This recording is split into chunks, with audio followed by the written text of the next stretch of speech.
Continuando com a explicação profunda do Alter Rebbe do Rav Shneur Zalman a respeito do significado e objetivo espiritual do Mabul,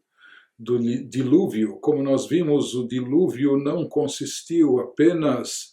em uma punição para a humanidade em função dos pecados que cometeram, da corrupção e depravação que preencheu toda a terra, porque haviam outras formas de Deus eliminar a humanidade, se assim ele desejasse, formas mais práticas, fáceis, rápidas. Por que justamente o dilúvio? Nós vimos que o dilúvio tinha como finalidade essencial, na verdade, purificar a terra. Nós sabemos que as águas têm um poder purificador, a imersão em águas naturais ou no mikveh, etc. Isso purifica a pessoa da mesma forma que a própria terra, a própria crosta terrestre havia absorvido da impureza do ser humano, daquilo que as criaturas, na verdade não só a criatura humana, as criaturas em geral, se perverteram, cometeram mal, e isso acabou influenciando, impactando a própria superfície da terra, e era necessário purificar a terra, e para isso vieram as águas do Mabul durante 40 dias, equivalente aos 40 cúbitos, que é a medida de águas purificadoras numa piscina ritual, no mikveh, com esse objetivo de purificar. Portanto, o Alter Rebbe nos explicou que o dilúvio, por mais que à primeira vista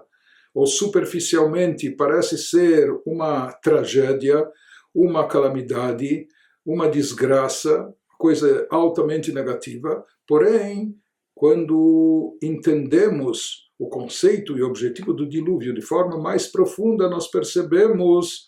que existe uma bênção por trás de tudo isso, que existe um aspecto altamente positivo, que existe um objetivo purificador, que isso não é apenas uma tragédia, uma maldição, uma punição, pelo contrário, isso é algo que vem purificar, que vem purgar, que vem elevar, que vem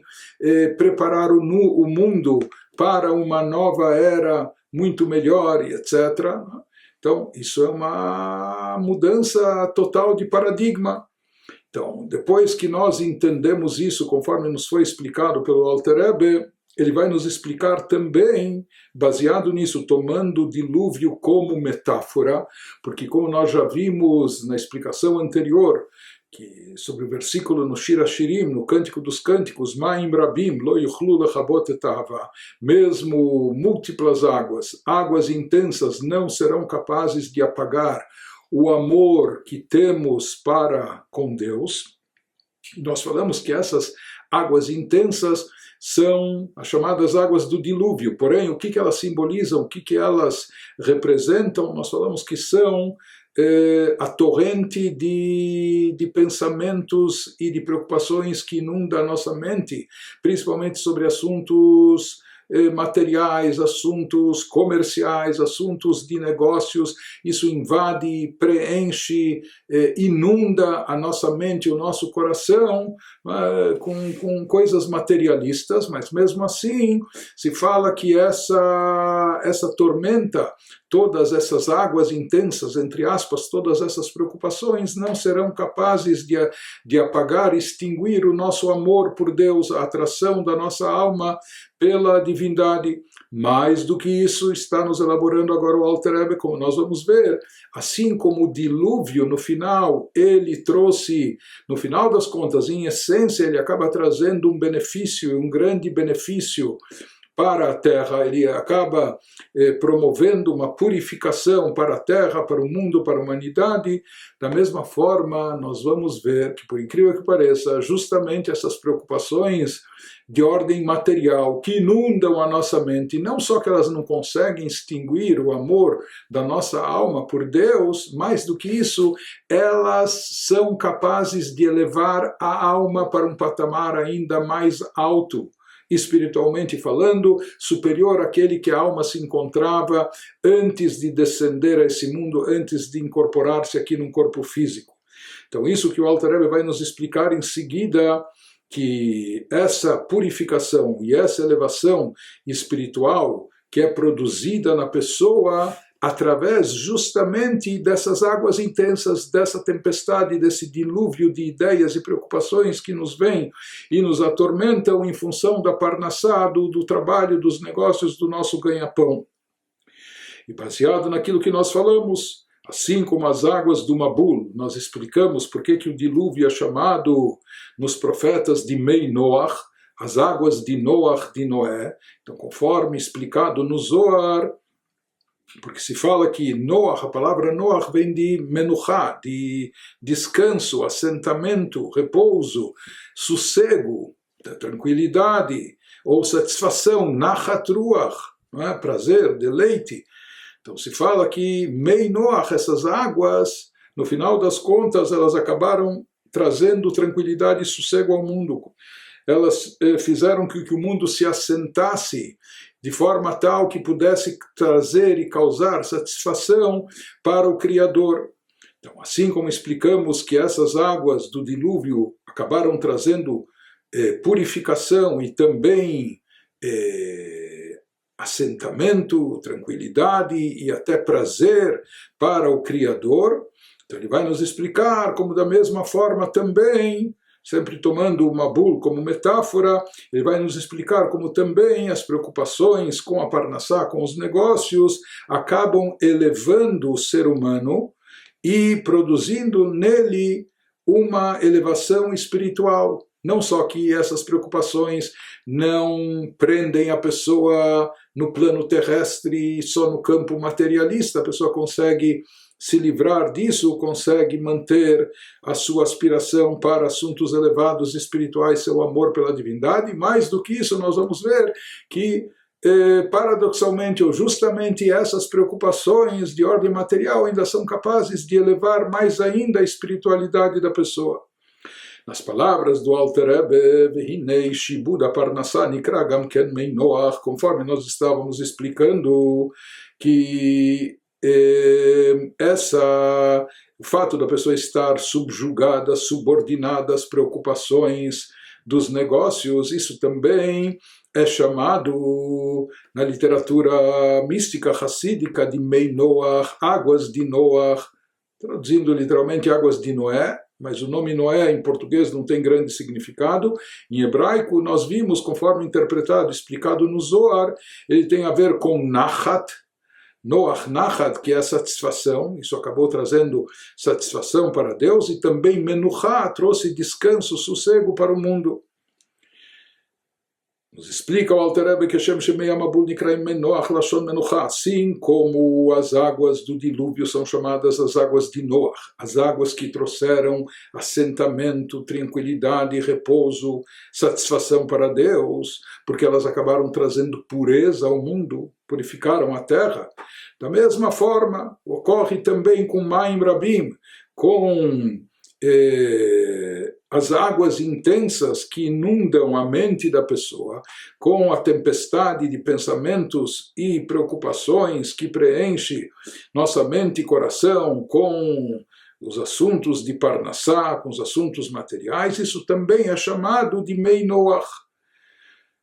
As águas de Noach, ou seja, que no final essas águas, essa tempestade tem como finalidade, como objetivo, no final trazer prazer a Deus, trazer paz de espírito e tranquilidade para a pessoa.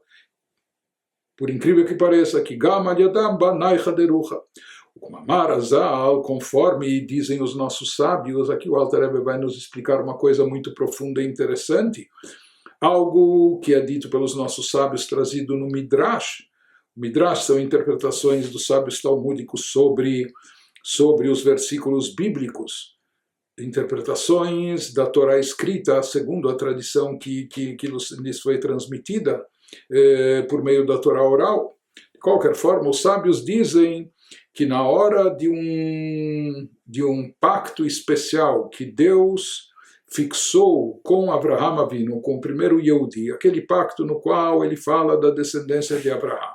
o que iria acontecer com seus filhos e descendentes, e como eles acabariam se tornando o povo eleito, como apesar da escravidão que eles seriam submetidos numa terra estranha, que acabou sendo o Egito, e lá permaneceram durante séculos, mas que depois eles sairiam de lá, eles seriam redimidos desse exílio e seguiriam em direção à Terra Prometida. Inclusive o conceito de Terra Prometida, a Terra Santa Prometida ao povo judeu foi estabelecido nesse primeiro pacto que Deus fixou, estabeleceu com Abraham para toda a sua descendência. E naquela ocasião, Midrash nos traz com mais detalhes que Abraham lhe foi oferecida uma opção, ele podia optar entre duas alternativas, ou ele tinha escolha para selecionar entre duas opções para o seu povo, para os seus filhos, para os seus descendentes. Shebachar lo Avraham Avinu shibud neged geinom. E o Midrash nos conta que entre as duas opções que eram, número 1, passar pelo purgatório, depois de 120 anos de vida, passar pelo purgatório, para não chamar de inferno, mas purgatório é o termo mais apurado, mais correto, mais indicado, ou se submeter ao jugo das nações. Quando o povo de Israel foi banido da sua terra, quando permaneceu no exílio durante quase 2000 anos, após a destruição do segundo Beit HaMikdash, do segundo templo sagrado, quando foi para a diáspora, e essa diáspora nunca foi fácil, e durante muitas épocas da história nós estávamos sujeitos a perseguições, opressões, antissemitismo, etc. Ou mesmo em outras épocas nós estávamos subordinados e subjugados ao jugo de outros povos, sem ter autonomia, sem ter independência ou total liberdade. Então, entre essas duas coisas, quando Deus falou para Abraão, os teus descendentes vão ter que passar por uma ou por outra. Nós vamos tentar entender depois, baseado na explicação do Alter Rebbe, qual a necessidade disso, mas inevitavelmente vão ter que passar por uma coisa ou por outra, ou pelo purgatório depois da vida aqui nesse mundo, ou aqui em vida estar sujeitos e subordinados ao jugo dos povos e nações. E você pode escolher o que você prefere para os teus filhos e descendentes. Então assim descrevem os nossos sábios o que aconteceu, o que foi oferecido para Abraão no chamado Brit Ben Abetarim, nesse pacto que Deus estabelece com ele, e Abraham acaba escolhendo para os seus descendentes Shibud Malchuyot, o jugo dos povos e nações sobre o povo de Israel, e não o purgatório. Então, no sentido literal, o que significa isso? Se tem que haver algum tipo de expiação dos pecados, então nós sabemos que isso pode ocorrer, a punição pelos pecados, a expiação pelos pecados pode ocorrer através do que a alma é submetida no Geinom, no inferno, no purgatório, depois de 120 anos de vida aqui nesse mundo. Ou, às vezes, sofrimentos que a pessoa passa aqui nesse mundo, em vida incorporado, já trazem expiação, e isso poupa a alma depois de precisar passar pelo Geinom, por todos os processos que envolvem o purgatório. Então, no sentido literal, quando a gente interpreta esse Midrash, a gente entende que Abraham Avinu falou: se já tem que se buscar uma expiação para os meus filhos e descendentes nos eventuais pecados que eles vierem a cometer, então ao invés do Geinom, ao invés da ida da alma para o purgatório, ele preferiu escolher que os seus pecados fossem expiados aqui na terra, através do jugo das nações, o povo de Israel subordinado ao jugo das nações, que, como nós falamos, nem sempre nos trataram da maneira mais agradável, muito pelo contrário, mas que esses sofrimentos iriam trazer expiação aqui na terra. Esse é o sentido literal da interpretação, do sentido desse Midrash, né, dessa passagem dos nossos sábios, explicando esse pacto